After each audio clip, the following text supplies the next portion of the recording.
My name is John Bodner. I'm Director of the Institute for Advanced Study here at IU, and I'm delighted to be here to introduce our speaker, Diane Ravitch.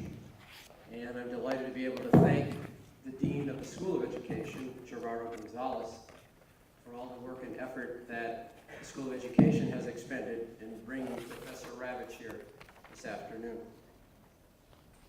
The lecture is sponsored by the Institute for Advanced Study and the School of Education. Professor Ravitch will deliver a Branigin lecture this afternoon. The Branigin Lecture Series is sponsored by the Institute for Advanced Study, and it brings to the IU campus every year some of the most distinguished scholars and public officials in the world, speaking on various topics in various fields and various issues.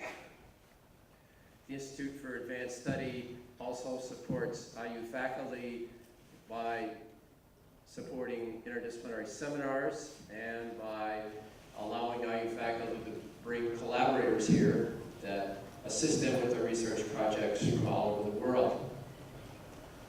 It also sponsors the REMAC Multidisciplinary Seminar. This year, that seminar was devoted to the topic Master Classes in the Humanities, and next year's REMAC seminar will be entitled The Invisibility of America's 21st Century Wars.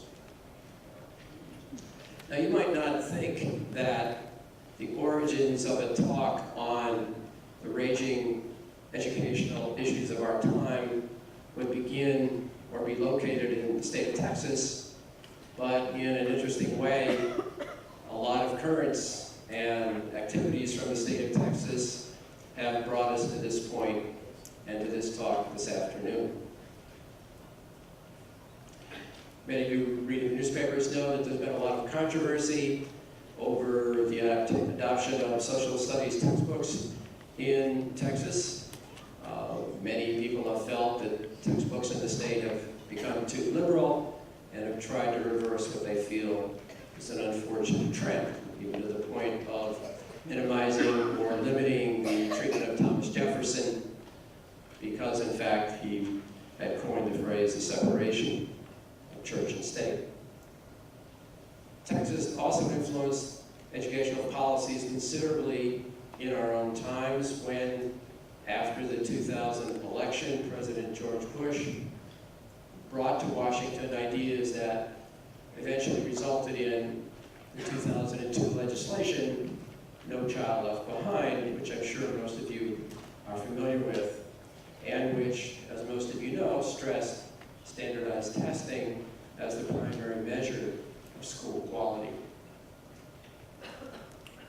What you might not know is that Diane Ravitch also came out of the state of Texas, or at least the public schools in Houston. And as I thought about that fact, I marveled because, as a historian, I was quite aware of the reputation that Houston had in the 1950s. Without going into an extensive history lesson, Houston was known as one of the most hysterical anti-communist cities in America, with many examples of the repression of teachers and the banning of textbooks. But somehow Diane Ravitch got through that and emerged from Texas, as I like to say, intellectually intact. So when you think about the fact that she changed her mind, remember the origins, and remember her roots, and remember the climate that she came out of, and at some point has, in a sense, returned to in terms of her thinking and her perspectives on educational policy. Diane Ravitch is currently the research professor at New York University, research professor of education. She has won many awards, including the Gaudium and the John Dewey Award from the United Federation of Teachers of New York City. She has a long list of books. Some of you are probably familiar with some of them, including The Great School Wars, New York City, 1805 to 1973, The Language Police, How Pressure Groups Restrict What Students Learn, and the book that's for sale outside the doors and has been the center of a lot of attention in the past year, The Death and Life of the Great American School System, How Testing and Choice Are Undermining Education. So both Dean Gonzalez and myself take great pleasure in introducing to you our speaker today, and when she is finished, there will be microphones placed down front. So if you decide to ask her a question, please line up at the two microphones you'll see positioned after her talk. Let's welcome Diane Ravitch.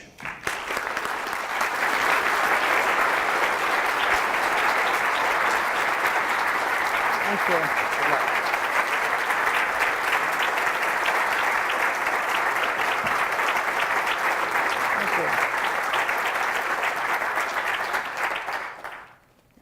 Thank you very much. As we were preparing this evening, I spoke with Dean Gonzalez and asked him if the university was very dependent on state funding.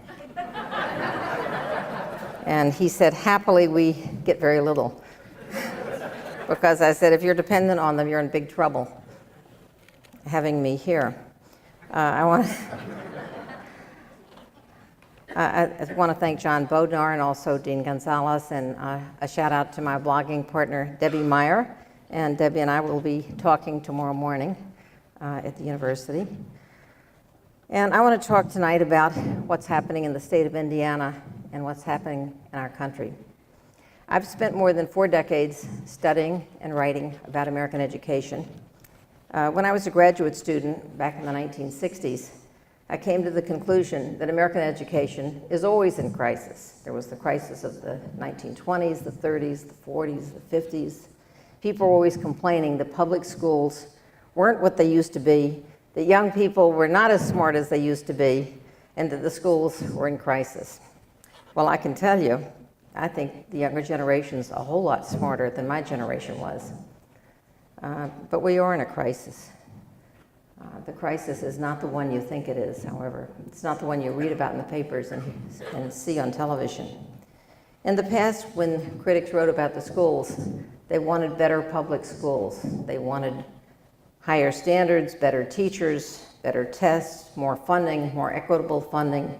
They wanted an end to racial segregation. They wanted different approaches to teaching. But in the last few years, something new is happening. The critics no longer, they don't really want to make public education better. An awful lot of the critics want to get rid of it.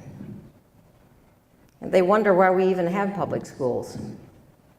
All the crises of the past century pale in comparison to what's happening today. Today, there's an enormous amount of money and political power amassed to dismantle public education and to dismantle the teaching profession and to make teaching an insecure job rather than a profession. I call this movement the corporate reform movement. Corporate reformers believe that privatization of schools, standardization of the educational process, and additional testing constitutes what they think of as reform. They think that the biggest problem in education today is the teachers, and they want to judge teachers by students' test scores. They want to cut costs. They want to see fewer teachers and more online learning. Online learning is a very, very profitable business. The corporate reform movement attempts to impose test-based accountability on schools without reference to the quality of curriculum or instruction or assessment, without reference to the cognitive development of young children, without reference to the social conditions in which children and families live, and without reference to the massive amount of research that's been done about how schools succeed and fail. The corporate reformers love the idea of mayoral control because the mayor is apt to agree with the business community, the business elites. These are people who are usually in his social circle and contribute to his campaign, while at the same time the mayor is able to disregard the views of parents and teachers. Corporate reformers have no vision of what good education is. You'll never hear them talk about what good education is. You'll hear them talk about test scores. They don't think about why we educate, other than to prepare for college or for jobs. You never hear them talk about the democratic role of public education. You never hear them talk about preparing future citizens are about the importance of the arts in developing creativity and imagination. You will hear little or nothing from them about the importance of history and civics in teaching critical thinking skills. Public education today faces an existential crisis, a crisis about its very survival. For the first time in more than a century, influential policymakers are asking whether education even belongs in the public sector or whether it belongs in the private sector. They say that schools should be treated like a business. The test scores are the profits of the business, and that failure to make a profit is reason enough to close the business down and start all over. The corporate reformers challenge the very concept of professionalism in education. They believe that experience and training are unimportant. They argue that classrooms can be staffed by well-meaning non-professionals who've had only a few weeks of training, that schools can be led by novices with only a year of training, and that superintendents need no experience or training whatever. All they need is data to guide them. Indiana may well be the poster child for the corporate reform movement. Indiana is moving rapidly and aggressively to create the nation's most expansive voucher program, despite the fact that there is no evidence for the success of vouchers. Indiana is moving with equal rapidity to expand the number of privately managed charter schools, even though study after study confirms that charter schools do not get better results by any measure than traditional public schools. Public schools have long been considered a cornerstone of our democracy. One of the greatest achievements of our nation was to create public schools that were open to all children, not schools where children had to enter a lottery or meet a religious test to be accepted. Now, this institution is under assault by some of the most powerful people in our society. And you will notice that where these initiatives pass, it's never by referendum. They will not submit vouchers to a referendum, because every time there is a referendum on vouchers, it goes down overwhelmingly. It's only through legislative action that vouchers are imposed, never through popular vote. What puzzles me is that many of those who now lead the attack on public education call themselves conservatives.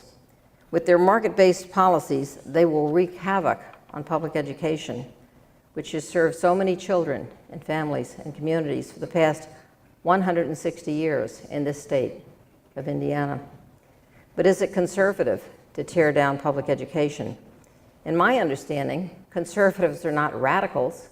Conservatives are not revolutionaries. Conservatives honor tradition. That's what it means to be conservative. They don't blow up long-established institutions. They try to fix them. Conservatives, true conservatives, are guided by evidence and logic, not by their opinion or their whim. Conservatives, of course, admire the free market, but they also understand that there are values and ideals like love and friendship and family and patriotism, loyalty, virtue, love of learning, faith. These values, these ideals, do not belong to the marketplace, and they are not changed and they are not enhanced by competition. The marketplace may build a better mousetrap, but it is not the way to advance love of learning or family or faith. What is happening now in Indiana is not conservative, it's nihilist. It's anarchist. It's contrary to every conservative value. But of course, Indiana is not alone in the assault on public education. All across America, governors are cutting education budgets, and at the same time, lowering taxes on corporations and on the richest citizens. Meanwhile, a whole new industry of educational entrepreneurs and high-priced consultants has formed to step in as public schools are closed or in search of a turnaround strategy. So why the attack on public education? First, we have a federal law, possibly, well, actually not possibly, certainly, the most misguided and destructive venture into education policy making in our history. It's called No Child Left Behind. NCLB was passed by Congress in the fall of 2001, signed by President George W. Bush in January of 2002. It's been the law of the land now for over 9 years. Congress mandated in this law that every state must test every student from grades 3 through 8. It mandated that every student in every school would be proficient in reading and math by the year 2014. Now you might ask, why the year 2014? Was there something in the predictions of Nostradamus that we should be aware of? But we're getting closer and closer to 2014, and there are now thousands of schools that have been stigmatized as failures. And Secretary Duncan said only recently that next year, more than 80% of the public schools in America would be officially declared failures because of the absurd mandates of No Child Left Behind. Because No Child Left Behind mandates that if schools are not on track to meet the goal of 100% proficiency by 2014, the schools would suffer punishments leading up to a closure. Now you have to understand, it's nice to have a goal, but when you have a mandate, and the mandate turns out to be something that no state and no nation has ever reached in history, you're imposing on schools an impossible mandate, and you're setting them up for failure, and you're setting up the delegitimation of public education. 100% proficiency is an impossible goal. Might as well mandate that every city should be crime-free. Why not? Who wants to live in a city with crime? You could then have Congress say that if your city is not crime-free by the year 2014, you'll begin closing down police departments. And at a certain point, as the crime continues, you'll take away the badges of policemen and give them to anyone who wants one.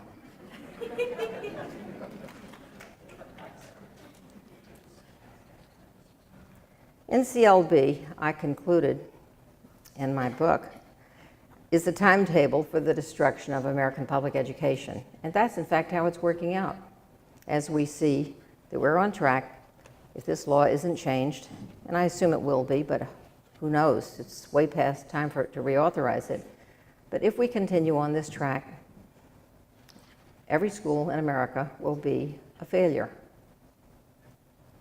So along come three of the nation's richest foundations, the three that spend the most in education funding, the Gates Foundation, the Broad Foundation, and the Walton Foundation, and they use their vast resources to impose changes they believe in. Because we're now in a crisis, we have so many failing schools, and we're not closing the achievement gap. So all three of these foundations happen to believe in privately managed charter schools. The Walton Foundation, from its beginnings, and the Walton Foundation is the Walmart family. It's the Walton family that owns Walmart. It's a multi-billion-dollar foundation. It believes passionately in choice. It supports vouchers and has supported vouchers, and it has supported charters throughout its history across the country. The Gates Foundation did not initially believe in charters. It spent $2 billion promoting small schools, but then changed its collective mind, and it dropped that idea. And now the Gates Foundation believes that the way to fix the schools is to use test scores to identify bad teachers so they can be fired. The Broad Foundation, which likes charters too, and likes evaluating teachers by test scores too, has created a superintendent's academy, where the foundation recruits non-educators, mostly, but also a few educators, and teaches them about management. Somehow, although I haven't seen their curriculum, I've seen their works, their favorite management strategy seems to be to close public schools, fire teachers, and open charter schools, most of them non-union.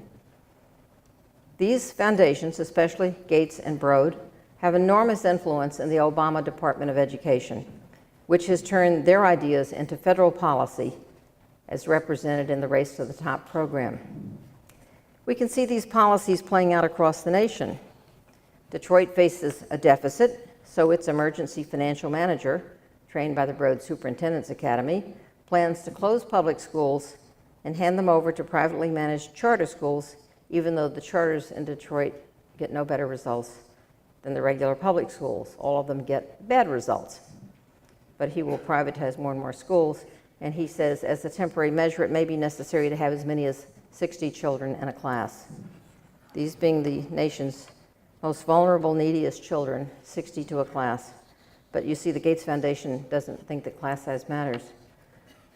The emergency financial manager sent pink slips to every single teacher in the Detroit city school system. This gives him the freedom to fire whoever he wants. But what does it do to the morale of the teachers in the school system when every teacher is on notice that he or she is fired pending further notice? Providence, Rhode Island faces a deficit. So the superintendent there, also a graduate of the Broad Superintendent's Academy, sent pink slips to every single teacher in the schools of Providence. Kansas City, where there's another Broad graduate, intends to lay off 115 teachers and to replace them with Teach for America recruits who've had only 5 weeks of training, because experience doesn't matter. A state senator in Missouri just a week or so ago offered a bill to eliminate child labor laws. This is forward 21st century thinking, right? So after becoming a national laughingstock, she offered what seemed to be a reasonable proposal by comparison: eliminate teacher tenure and make it illegal to pay union dues. In this context of 2011, that doesn't sound crazy given what else is going on around the country. Wisconsin's Governor Scott Walker is not only stripping collective bargaining rights from public sector unions, but he wants to expand Milwaukee's voucher program by removing income limits and to increase the number of privately managed charters. At the same time, because he's an education reformer, he plans to cut spending on public education by nearly $1 billion. That's what reformers do these days. They cut corporate taxes and cut spending on education. Florida passed a law to eliminate teacher tenure and to base 50% of teachers' evaluations on their students' test scores. Tea Party Governor Rick Scott of Florida wants more charters, more merit pay, more testing, more online learning. But the state will not give districts the money to do what it mandates. In Pennsylvania, the governor wants vouchers and charters. In Michigan, the governor plans to cut corporate taxes by 86%, which will cost the state $2 billion in revenue, while at the same time raising taxes on working people. Such regressive legislation. Michigan passed a law permitting the governor to appoint an emergency financial manager to supersede all locally elected officials. This is a form of financial martial law. It's astonishing. Forbes magazine says there are now more than 400 billionaires in the United States with a net worth in the trillions. In the past 15 years, according to a recent article in the New York Times, the tax rates for the 400 households in America at the top fell by more than 1/3 in the past 15 years. These are households that have an annual average income of nearly $350 million each. I mean, a person should be able to pay their taxes and make do with an income of $350 million a year. What's happening to our country? Income inequality is the highest that it's been in decades. The middle class is shrinking as jobs disappear overseas, and young people see no future for themselves. So, policymakers have to attack someone for these terrible conditions. Who do they attack? Teachers, educators, public sector workers. But I sort of remember 2 years ago, teachers didn't cause the recession. Teachers didn't speculate wildly, did you? Teachers didn't ask the federal government for bailouts. Teachers aren't taking home multi-million-dollar bonuses after getting their bailout. All of this is so wrong. All across the nation, attacks on teachers, public schools, and teachers' rights are escalating. And if the states keep up these attacks and attack the dignity of the teaching profession, who will want to teach? Teachers in Madison, Wisconsin, decided to take a stand. As you all recall, some 100,000 or more teachers and public sector workers protested the attacks on them. The governor said he needed to save money. He said the money's all gone, even as he was handing out tax breaks to corporations equal to the concessions he asked of the teachers. The teachers conceded all the givebacks he asked for, but it was never about money. It was always about taking away their collective bargaining rights and crushing the unions as a political force. So if the teachers' unions are silenced, there will be no one to stop the legislature from cutting the budget of the public schools again and again and again. The workers and the other public and professionals in Wisconsin gave heart and gave hope to beleaguered teachers everywhere. They demonstrated heart and guts and brains, and they did this knowing that they couldn't win, at least not in the short run. They knew that the governor had a veto-proof majority in the legislature. To stand up and to resist when the odds against you are overwhelming, that's true courage. So I asked myself, because I happened to be in Madison the day before the bill was signed, it was just by coincidence, but I kept tweeting Secretary Duncan, "Meet me in Madison, Secretary Duncan, March the 8th. He didn't meet me in Madison. And I said, "Where's Secretary Duncan? Why isn't he here to oppose what's happening? Why didn't he come to Madison? Where was President Obama?" Well, I'll tell you where they were. They were in Miami with Jeb Bush at Miami Central High School, celebrating what they call the miraculous test score gains at that high school, which actually were not miraculous test score gains. I just had a friend online do an analysis, and their gains were minuscule. It's still one of the lowest performing schools in the state of Florida, but nonetheless, there was Secretary Duncan and President Obama embracing Jeb Bush, the champion of vouchers, charters, high-stakes testing, online learning, and anything else that might undermine public education, and I don't get it. American education is in deep trouble, and it just keeps getting worse. No Child Left Behind is a failed federal policy that is ruining the schools and education. The pressure to raise test scores has promoted cheating, teaching to bad test, and narrowing the curriculum. Because of NCLB, many schools have cut back on the arts, science, history, advanced courses, even recess. I saw an article recently that in Toledo, elementary schools do not have the arts anymore. There's simply no money for teachers. All the time has to be devoted to test prep. No time or money for arts teachers. USA Today reported just a few weeks ago that more than half the public schools in Washington, D.C. are being investigated because of alleged cheating. In some schools in Washington, D.C., particularly one school where the test scores leapt up and up dramatically, there was a remarkable number of erasures from wrong to right. And the USA Today said the odds of this happening by accident were not quite as good as the odds of winning the Powerball. The district's new leadership promises to investigate the scandal. We'll see. When schools focus like a laser on raising test scores, this is not good education. This is wrong. Test scores are an indicator. They're not the goal of education.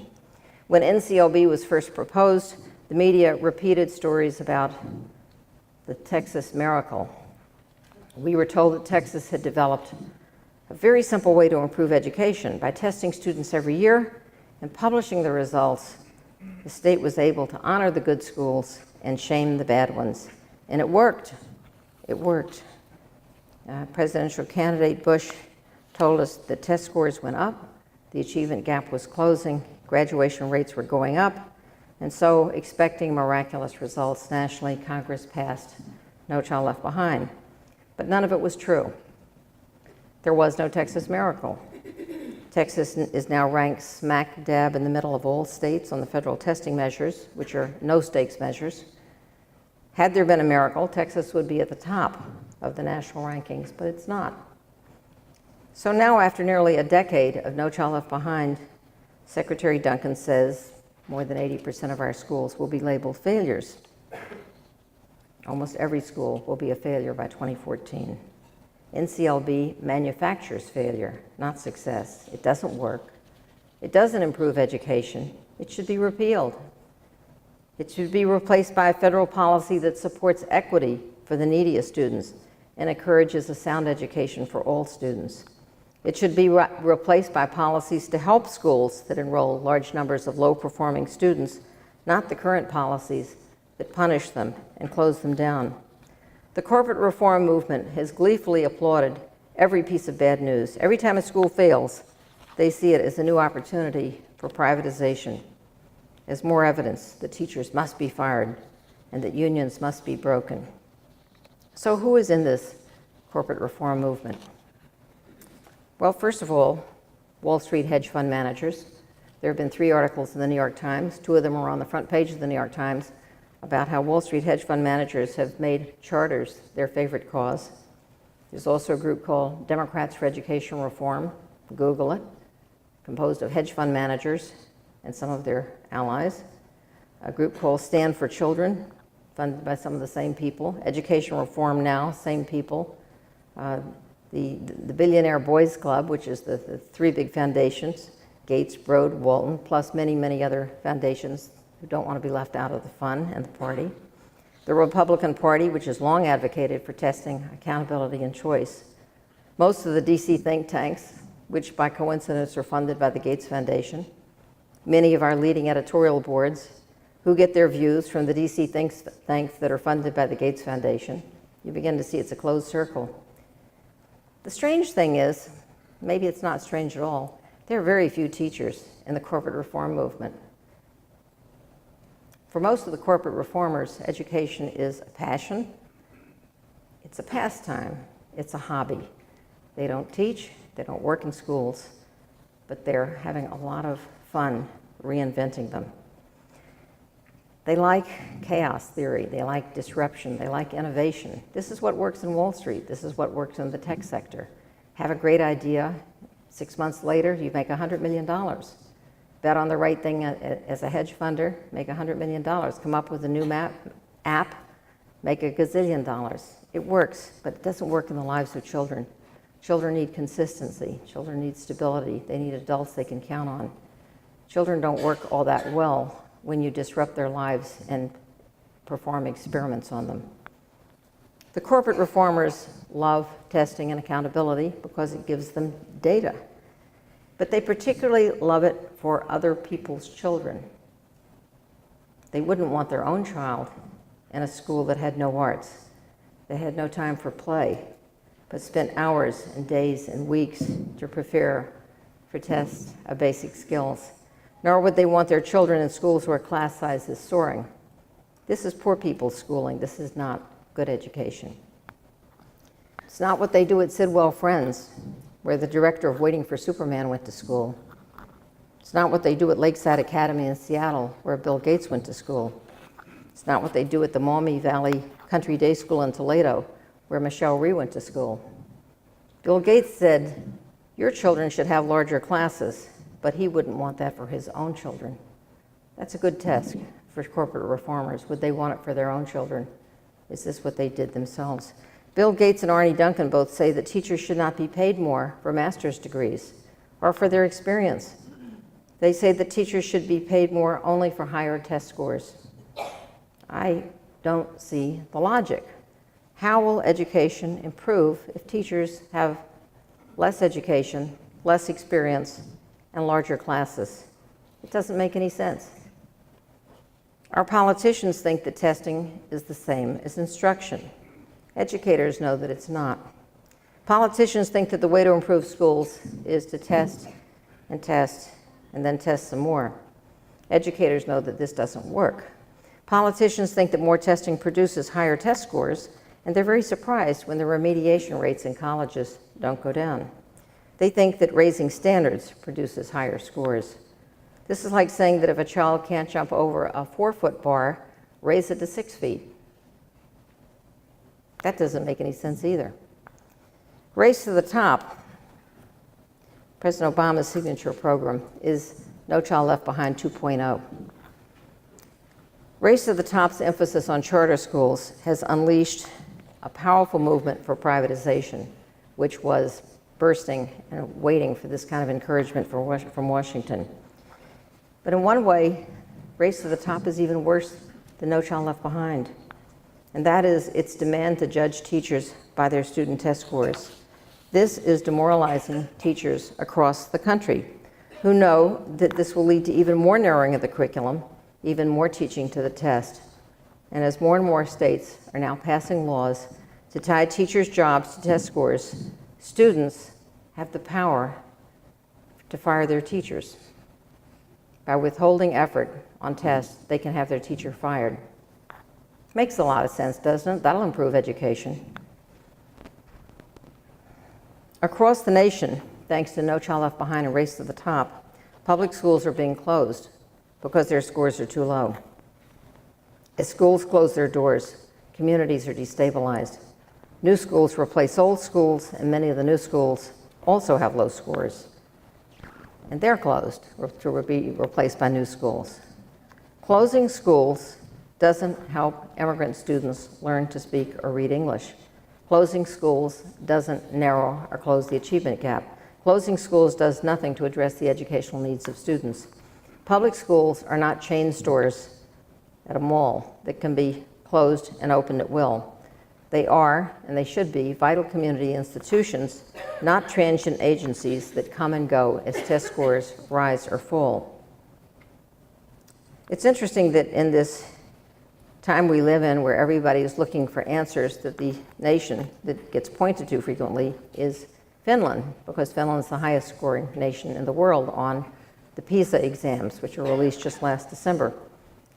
Interesting thing about Finland is that it doesn't give any standardized tests, none, zero. What it does is that it focuses on preparing teachers well, giving them a great deal of autonomy in the classroom, trusting their judgment, and it gets great results. And when the kids take the international test, they come out first in the world. They also have one other advantage that we don't have, and that is that they have very little poverty. More than 20% of the kids in this country live in poverty. In Finland, it's less than 3%. And so the corporate reformers would like to keep our eyes focused on bad teachers. That way we won't talk about poverty. That might cost them something. In the top nations, a successful school is one that has a dedicated staff, a balanced and rich curriculum, reasonable class size, a culture of commitment to the needs of every child, and a belief in the value of every child. That's not the same as test scores. If you knew how the tests were written, and I know something about this because I served 7 years on the National Assessment Governing Board, that's the board that oversees the federal testing program. If you knew how the tests were written, if you knew how often they contain errors, the questions are written by humans, how little time is devoted to reading the constructed response passages, and how these constructed response passages are graded by minimum wage workers who are not educators, how easily the scores can be adjusted by states for political reasons, you would take the results of those tests with a grain of salt, or maybe with a whole ton of salt. Every time you hear a story about a school that has had a miraculous rise in test scores, be skeptical. Most such miracles are produced by excluding low-performing students or by manipulating the passing mark. The easiest way to turn around a low-performing school is to get rid of the low-performing students. That works every time. New York City had an educational miracle. It was touted all over the country, in fact, all over the world. Australia is now redesigning its educational program to be more like New York City's because New York City claimed that just by testing and choice and tough accountability, scores had gone up dramatically. Until last June, when the state had an independent audit of its test scores and its testing program and admitted that the scores were wildly inflated, that they had been testing only a narrow band of their standards, that the test had become so predictable the teachers were able to teach the test very successfully. So they had to recalibrate all the scores. And so in New York City, which had proclaimed a miracle, the English language arts passing mark, the proficiency rate dropped from 69% of students to 42% overnight. In math, the city had boasted that 82% of the students were proficient. That dropped to 54%. The miracle simply blew away overnight. But because we still have the same leadership, they continue to talk about the miracle. They will not believe what is in front of them because it doesn't fit their narrative. So the corporate reform narrative begins with the assertion that our public schools are terrible, the test scores are terrible, and only privatization will save them. And I'd like to do a bit of fact-checking. Now, as I mentioned, the last international assessment that came out was called PISA, the Program in International Student Assessment. It was released in December of 2010, and American students were right in the middle. And Secretary Duncan told the media, "This is our nation's wake-up call." President Obama said in his State of the Union address, he said, "We now face, quote, our generation's Sputnik moment." But they don't seem to know anything about the past, because in the 1960s, when the first international assessment was given, only 12 nations took part in it, and we came in 12 out of 12. In the 1970s, and 1980s, and the 1990s, we were typically in the bottom quartile. And President Obama, in the same State of the Union address, this was in January of this year, said, "Despite the naysayers, we still have the greatest economy in the world, the most productive workers, the most inventors, the most patents, the most successful businesses, the best colleges and universities." But he didn't ask himself, how is it possible that the most successful economy in the world was built by students who ranked in the bottom quartile on the international test for the last 50 years? Maybe those tests are not very good predictors of national success. In 1957, we had our real Sputnik moment. The Soviet Union put up the first Sputnik, and the media whipped up a frenzy about the failure of our schools. But guess what? The Soviet Union's gone, and we're still here. So maybe we should learn something from this about not overplaying the meaning of these scores. Of course we can do better, but we won't do better by tearing down public education or by attacking and demonizing our teachers. The corporate reformers like to say that poor academic performance is caused solely by bad teachers. They say that poverty doesn't matter. Poverty is an excuse. It's bad teachers. They say that if we fired 5 to 10% of the teachers every single year, our schools would rise to be first in the world. I have a logical problem with this assertion. I don't understand how it works. Frankly, I think it's nonsense. Every study ever done of the causes of student achievement or student test scores agrees that teachers are the most important factor inside the school, but that the influence of families, especially family income, and of students themselves is far greater than that of teachers. Furthermore, the culture of the school would be demolished if every year 5 to 10% of the teachers were fired. A culture of collaboration would be replaced by a culture of fear and insecurity. It is unfortunate that family income is a very strong predictor of test scores, because in fact poor kids can succeed, and we know that rich kids can fail. But believe me, the advantage is definitely with the rich kids, with the kids who come from homes where there are books, where their parents are college educated, and where they arrive in school on the first day with a large vocabulary. In fact, the achievement gap exists on the first day of school before any child ever meets a teacher, because of the advantages that homes confer or don't confer. It's poverty that drags down academic performance, not bad teachers. So the corporate reformers have a program to address what they see as the crisis of our schools based on international test scores, which, as I said, have no validity in terms of the logic. Their program is testing and accountability, charters, merit pay, competition among schools, closing schools, opening new schools, and of course, innovation and disruption. So I'd like to just briefly go through some of the evidence on charters, vouchers, value-added assessment, merit pay, and turning around schools by firing the principal, firing the staff, or turning the school to a charter or closing it. All of this together is corporate reform. The belief that the right combination of incentives and sanctions based on test scores will lead to higher test scores. And you'll note that corporate reformers never talk about curriculum instruction. You'll often hear them say, I don't know anything, as Eli Broad has said, I don't know anything about curriculum instruction, I just know about management. So he's talking incentives and sanctions and corporate restructuring. So knowledge of child development then is unimportant. teacher experiences is unimportant. It only matters if you get the scores. So if you want to see the exemplification of the narrative in one place, you'd see the movie Waiting for Superman. Waiting for Superman gives you the story. Public schools in this country are really bad.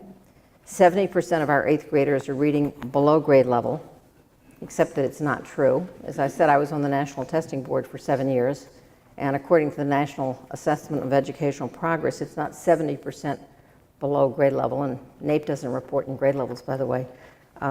It's 25%.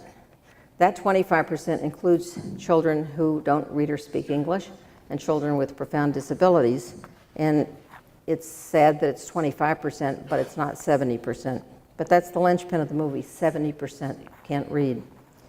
It also asserts that poverty doesn't matter and that resources don't matter. It gives the examples, some inappropriate examples. The Harlem Children's Zone. Jeffrey Canada is one of the heroes of the movie. One of the things that Harlem Children's Zone attempts to do is to address poverty. Jeffrey Canada would never say that poverty doesn't matter. That's what the Harlem Children's Zone is about. It addresses poverty. It has medical services, social services, parenting classes, pre-kindergarten classes, baby classes, everything you can imagine in terms of helping families and children in the community. It runs 2 charter schools. It has a very powerful board of trustees. It has assets of $200 million. It has huge resources beyond the dreams of any neighborhood public school, and it certainly doesn't prove that resources don't matter. In its schools, there are 15 children to a class with 2 teachers. The neighborhood public schools do not have 15 children to a class with 2 teachers. It's able to offer awards to children if they get their scores up, a trip to Disneyland, even a trip to the Galapagos Islands. The neighborhood public schools in Harlem can't do that. Then he also, in the movie Waiting for Superman, suggests the Seed Charter School in Washington, D.C. It's a boarding school. It's one of his exemplars of amazing charter school. Well, the Seed Charter School costs $35,000 per year per student. Not exactly within the budget of most school districts. But more importantly, here's what I learned about it. I was writing a review of the movie for the New York Review of Books, and I looked at the website, and it said 96% of our graduates go to college, and I was very impressed. And 60 Minutes had done a program about the school, and I thought, wow, this is a great school. It just costs a whole lot of money. And it was only after my review came out that someone contacted me and sent me a web page from the U.S. Department of Education site showing that the Seed Charter School begins in 7th grade with 140 students, and last June, 34 graduated. That's a 75% attrition rate. And when I called the school to speak to the PR person about that and check whether that was true, what I learned was that it's been improving because previously it was only 13 out of 140. That's a 90% attrition rate. So of the 13 or 34 kids, 96% went on to college. But you got to survive. It's sort of the game of American School Survivor. So among charters today, there are more than 5,000 of them. Some of the charters are excellent schools, and I've met charter leaders who are very proud of what they're doing and are doing a terrific job. Some of the charters are absolutely dreadful, and by any measure, including test scores, get very bad results. Most charters, though, are no better than regular public schools. The biggest study that was done, national study, was done at Stanford University by a group of economists. It's called the Credo study. I reference it in the book. It was funded by the Walton Foundation with the expectation that it would show the immense superiority of charter schools. It compared half the charter schools in the nation at that time, some 2,400 charter schools, enrolling 70% of the charter students, to matched neighborhood public schools. And what it concluded was that 17% of the charters got better results, 1 out of 6. And 46% had no different results. 37% got worse results.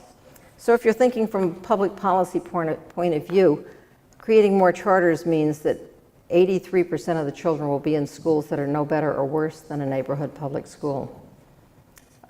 This past summer, the U.S. Department of Education posted on its website a study of middle schools, charter middle schools with a lottery compared to regular public middle schools. And what they found was, in terms of test scores and in terms of student behavior, there was no difference between the charter schools and the regular public schools. On the National Assessment of Educational Progress, the federal no-stakes testing program in reading and in math for grades 4 and grades 8, charter students have been compared to regular public school students since 2003. So that program, kids are tested every other year, sampled in all 50 states. 03, 05, 07, 09. Charter students have never shown any superiority to regular public school students, whether they're Black, Hispanic, low income, or live in urban communities. Now, what some charters do to get their scores up, because we're all in this all the schools now are in this very competitive environment created by No Child Left Behind, is that they engage in skimming or in excluding, or the seed school does, attrition. Some attrition happens naturally, but frequently the kids are not replaced, so they end up with rather small classes at the top. The skimming takes place at the beginning, first of all, because only the most motivated families apply to the lottery and go through the paperwork to enter. And then there are kids that get counseled out because there are behavior problems. And the many studies that have been done of charter schools show that there are entire states where there are almost no charters that have a proportionate number of English language learners or special ed students. So they have disproportionately small numbers of the kids who are hardest to educate who are in the regular public school. So in a way it becomes an unfair comparison because one school has lots of poor students, few ELLs, few special ed, compared to an equally poor school with lots more ELLs and special ed, and it's not fair. The wonder is that why charter schools don't do better than they do. Why is it only 17% that outperform regular public schools when they engage in these practices to push out or avoid the low-performing students? Well, you know the old axiom that it takes a village to raise a child, but in some places, like I live in New York City, the charters now pit parent against parent. Charters are being co-located into public school buildings. So if there are any empty rooms at all, rooms that are used as resource rooms for special ed, rooms that were art rooms, rooms that had any function other than a classroom, they're given over to the charter school. And the charter parents and the public parents are at each other's throats fighting over space. What's particularly sad about this is that so many of the charters are funded by very wealthy philanthropists who could very well go out and rent or buy their own space, but instead are very happy to take free public space and crowd out the neighborhood school. And now with the more recent push to eliminate tenure, we see younger teachers pitted against older teachers. This is not a way to get everybody on board with common goals about how to raise children. Let me briefly touch on some of the voucher research, and I'm not going to go through it all because that in itself is a book. But to me, the most important and instructive story about vouchers is what's happened in Milwaukee. Milwaukee has the oldest publicly funded voucher program in the United States. It's been there now for 21 years. Researchers used to argue about whether the students in vouchers did better than the students in regular public schools. Some said they did, some said they didn't. It went back and forth. There's now a consensus. And the consensus is that voucher students do no better on the test than the students in the regular public schools. The latest state scores came out just a couple of weeks ago showing that the voucher students did not outperform the public schools. In fact, the public schools outperformed the voucher schools, but when comparing the low-income students to the low-income students, their scores were no different. So there was no gain for either group from in the state scores after 21 years. The latest evaluations, which came from a group at the University of Arkansas funded by the Walton Foundation, a group of researchers who represent both sides of the debate, concluded that there is no difference in achievement on tests between students in voucher schools and students in regular public schools. And then when one looks at the NAEP, the National Assessment of Educational Progress, this very interesting fact that pops out. The great theory of vouchers, at least originally, was that vouchers would create competition, and that competition would cause the public schools to get better. Once they had to compete for students, all sectors would improve, because they were fighting for students and they would all do better things, and the rising tide would lift all boats. So here's what we learned. Milwaukee, for the first time, participated in NAEP as a city in 2009, and the scores came out this past year. And what we learned was that the African American students in Milwaukee, who were supposedly the beneficiaries of vouchers, have scores on NAEP that are below those of African American students in Mississippi, Louisiana, and Alabama. They're abysmal. There has been no rising tide, no boats were lifted, the public sector schools were not improved, and the voucher schools are doing no better. And so we waste more money, more time, more energy on a dead end, and this state will go into it with both feet, wasting time, money, and shattering communities.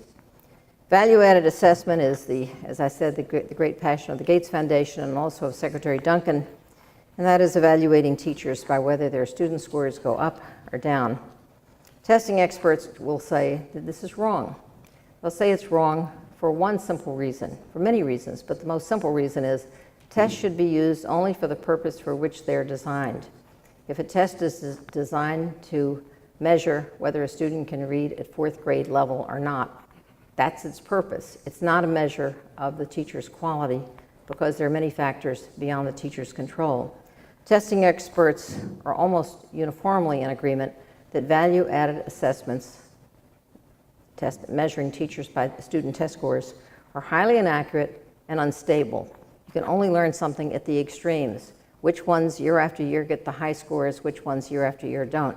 If you don't have an experienced principal who knows who the top 5% and the bottom 5% of principals are, you have a bigger problem than teacher quality. Most teachers won't actually get value-added scores because we're only testing reading and math in grades 3 through 8. And so now we have superintendents and states and policymakers saying, wow, that's a problem. We need to test everybody and test everything.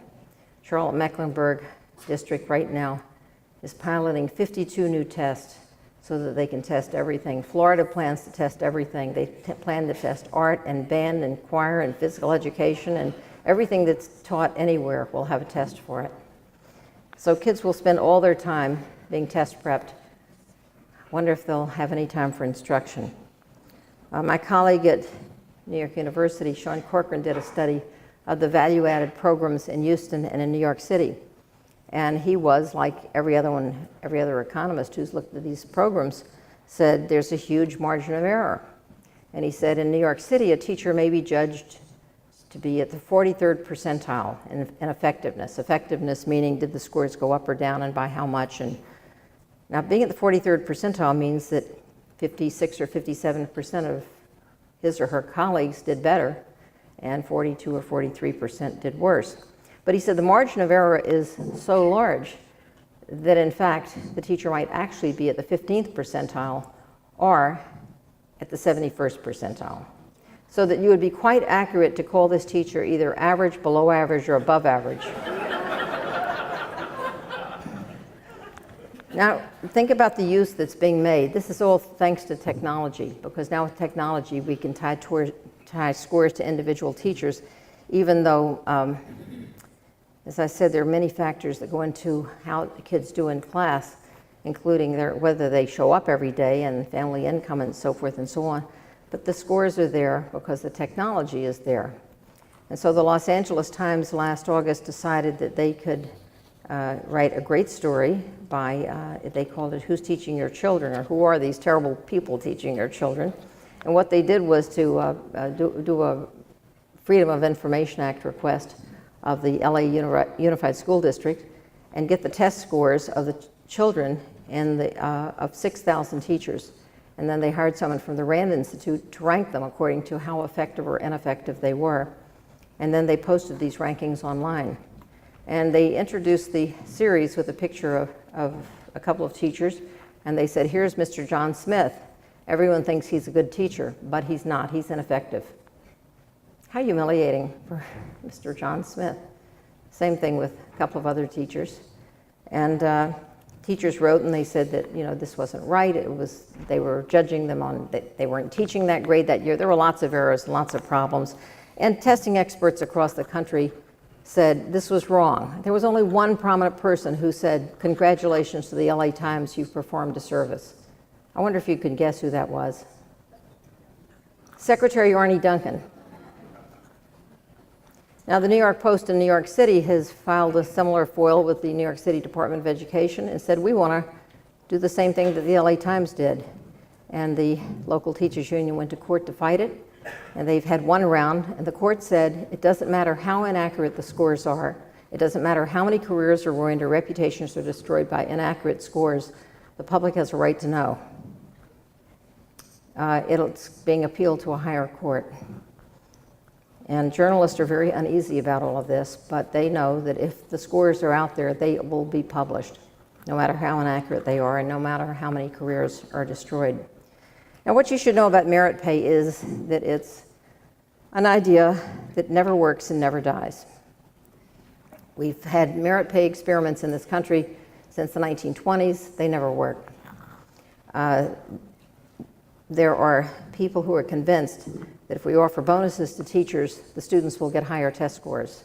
I remember the union leader, Albert Shanker, once said in a public meeting, he said, "Let me get this again. If you pay the teacher a bonus, the student will work harder." No, again, there are all these logical disconnects. This is one of them. But because this theory is around and there are so many merit pay programs going on, and the U.S. Department of Education is committed to merit pay, and it's part of Race to the Top and so forth, a group of economists at Vanderbilt University decided that they would do big scientific rigorous experiment on does merit pay increase test scores. And they said in designing their experiment that the problem with merit pay is that the bonus has never been big enough. In the past, it's only been $3,000, $4,000, $5,000. That's not enough to motivate lazy teachers.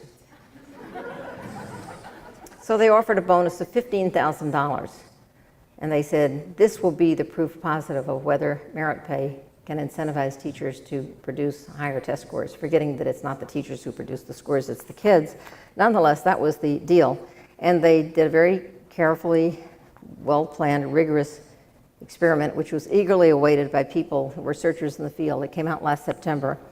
And what it concluded was that the control group that could get the treatment group that could get the money, the $15,000, and the others who could not get the bonus got exactly the same results. And that the merit pay bonus made exactly no difference whatsoever. However, within a day or two, the U.S. Department of Education released almost $500 million for merit pay programs and said at the same time that it planned to release yet another $500 million. So $1 billion will be invested in something that has no evidentiary base whatsoever. Now, it's interesting to, if you look at the business literature, which I've tried to do, businesses actually don't operate this way.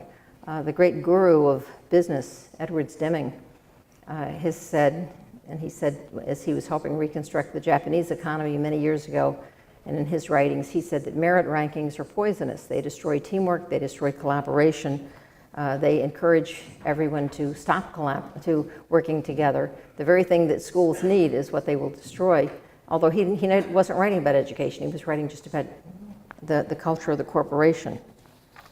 So, last part of Race to the Top, closing schools. I would say that the evidence there would come from Chicago. Chicago has a program that was started several years ago by then Superintendent of Schools Arne Duncan and Mayor Daley. And it was called Renaissance 2010. And they said that they would close failing schools, they would open 100 new schools, they would open charter schools, and they would have a renaissance. Well, that was Renaissance 2010, and it's 2011. There has not been a renaissance in Chicago. There have been many evaluations of the program. It hasn't worked. Most of the kids who left the closed schools went to other failing schools, other low-performing schools. I should tell you the term failing schools was invented by federal policymakers. There was no, someone I know in Washington actually Googled or developed a chart of when the term failing schools was first used. It coincides with the creation of No Child Left Behind. Not because there were never failing schools, but in the past people said Kids are poor, kids need resources, schools need resources, the community has problems. There were all kinds of reasons for schools and kids having low scores, but they didn't say it's a failing school. Now we just automatically say it's a failing school, it must be closed. It didn't work in Chicago. That's the consensus of the evaluation, of the many evaluations of the Chicago Renaissance program. So what we must do, I think, is to get a much broader, richer vision of education for our schools. The goal of education is not to get higher test scores, but to get a full and balanced education. The goal is to help develop citizens of strong mind and body and character and spirit who will sustain our democracy. The most important outcomes of schooling, such characteristics as integrity and responsibility, compassion, a love of justice, cannot be measured. It's incomprehensible that the richest nation in the world can't afford to provide a sound education to its children, is in fact cutting away the budgets from its schools. So for those of you who are teachers, I thank you for what you're doing. I thank you, all of you, for defending the rights of children.